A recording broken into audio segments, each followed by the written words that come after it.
ఈ రోజు ఈ వీడియోలో ఏ వర్కింగ్ మ్యాన్ అనే ఒక యాక్షన్ థ్రిల్లర్ మూవీని మీకు రికమెండ్ చేస్తున్నాను.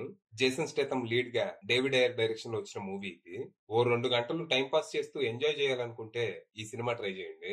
ఈ సినిమా స్టోరీ ఏంటంటే, ఈ సినిమాలో మన హీరో లెవెన్ ఒకప్పుడు మరీన్స్ లో కమాండర్ గా పనిచేసి ప్రస్తుతం ఒక కన్స్ట్రక్షన్ కంపెనీలో పనిచేస్తూ ఉంటాడు.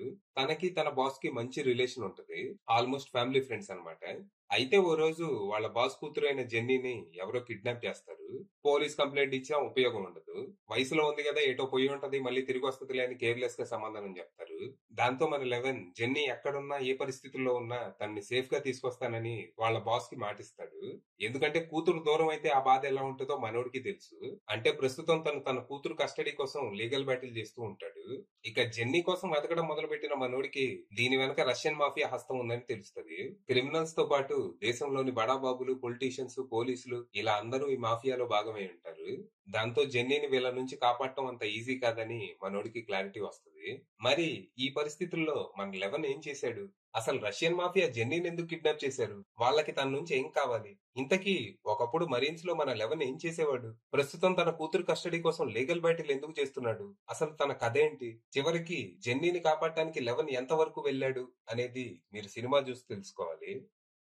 ఇదొక పైసా వసూలు మాస్ ఎంటర్టైనర్. ఇందులో స్టోరీ, స్క్రీన్ ప్లే చాలా రొటీన్ గా ఉంటాయి గానీ ఎలివేషన్లు, ఫైట్లు మాత్రం అద్దిరిపోయాయి. సరిగ్గా ఎలివేషన్లు పడితే good guy beating the shit out of the bad guys అనేది ఎవర్ గ్రీన్ హిట్ ఫార్ములా. దాదాపుగా జేసన్ స్టేథమ్ సినిమాలన్నీ ఒకేలా ఉంటాయి. ప్రతి దాంట్లో తను ఒక ఎక్స్ పైయో, ఎక్స్ మిలిటరీయో అయి ఉంటాడు.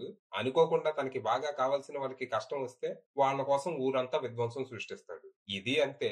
కాకపోతే హీరోయిజం బాగా వర్కౌట్ అయింది. అలాగే డాటర్ సెంటిమెంట్ కూడా బానే ఉండింది. Cinema first half an hour కొంచెం స్లో ఉంటది. వరల్డ్ ని, క్యారెక్టర్స్ ని ఎస్టాబ్లిష్ చేయడానికి కొంచెం టైం తీసుకుంటారు. కానీ వన్స్ మన హీరో ఇన్వెస్టిగేషన్ స్టార్ట్ చేశాక సినిమా పరుగులు పెడుతుంది. మంచి మంచి ఫైట్లు, అదిరిపోయే ఎలివేషన్లు, పంచి డైలాగులతో రేసీగా సాగిపోద్ది. ఇక క్లైమాక్స్ ఎపిసోడ్ కుమ్మిందని చెప్పాలి. అదిరిపోయే యాక్షన్ ఎపిసోడ్ డిజైన్ చేసుకున్నారు. ప్రస్తుతానికి సినిమా ప్రైమ్ వీడియోలో స్ట్రీమ్ అవుతుంది. ఇంగ్లీష్ తో పాటు తెలుగు వర్షన్ కూడా అవైలబుల్ ఉంది. యాక్షన్ థ్రిల్లర్స్ ఇష్టపడే వాళ్ళు ఖచ్చితంగా ఈ సినిమా ట్రై చేయండి. అది విషయం.